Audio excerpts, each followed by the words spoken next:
Okay, Appreciate thank you. that. Thank you. I now recognize the gentleman from Texas, Mr. Cloud. Thank you, Madam Chair. For far too long, D.C. politicians have gotten away with measuring their personal value and worth by how much of other people's money they give away. And for far too long, they self-righteously have opined that this spending was for altruistic purposes given out of care and compassion. For far too long, they've been more concerned with looking like they cared than having enough care and concern to actually do the due diligence to ensure that the tax dollars were being used wisely and effectively. And for far too long, those of us who've worked to uncover waste, fraud, and abuse have had to deal with what amounts to an unconstitutional fourth branch of permanent bureaucracy that has too often worked to ignore, obfuscate, delay, and frustrate our efforts to bring transparency and oversight.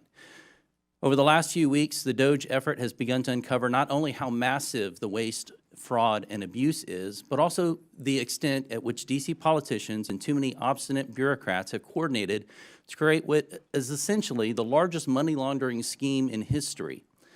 And while Americans have been working to make ends meet, they have been using taxpayer dollars to fund unnecessary, egregious, and even evil things here at home and around the world.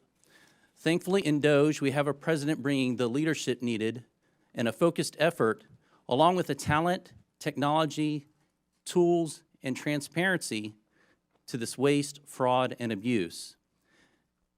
And to those who would stand opposed to this effort, I would just point out, while it's understandable to find waste, fraud, and abuse that has grown and metastasized in this government even over decades, certainly accelerated over the last few years, to continue to protect it is corruption. I want to thank the chair for beginning this war on waste on this side of Pennsylvania Avenue and bringing together this committee. This effort is so important as we work to relieve the Americans, people of this burden of waste, fraud, and abuse. Mr. Talcove, you mentioned in your written statement and talked about it in your statement at the beginning that this waste, fraud, and abuse is a national security threat, and certainly one of the challenges facing us that is a national security threat is our fiscal situation. And so we have got to find ways to find savings to the American people in order to bring confidence to the bond markets, to put our country on a fiscal footing, and to reverse the curse, so to speak, that we are placing on our children and our grandchildren. You mentioned a couple threats, though. You mentioned internal threats.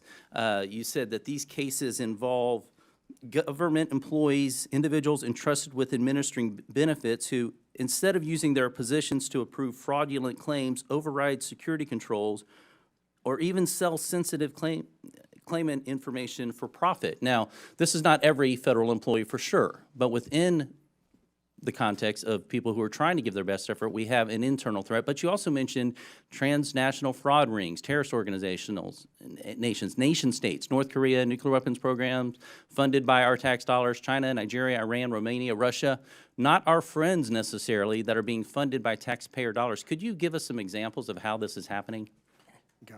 Yeah, so when you think about what happened during the pandemic, $1 trillion was stolen. 70% of that money went overseas. And I can give you some examples. In a Western state, they had more people applying for unemployment insurance benefits than they had individuals over 18.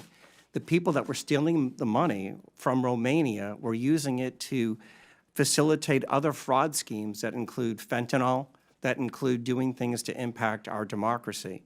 On the insider threat, right, the first thing you have to say, and my dad was a public servant, is 99% of people that work in the public sector are honest, hardworking individuals.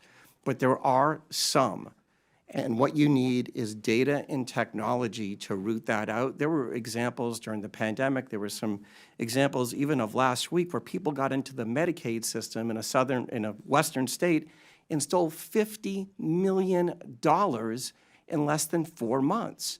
So you have to have these controls in place, right? These aren't individuals stealing, Mr. Cloud. These are organized criminal groups, both domestic and transnational.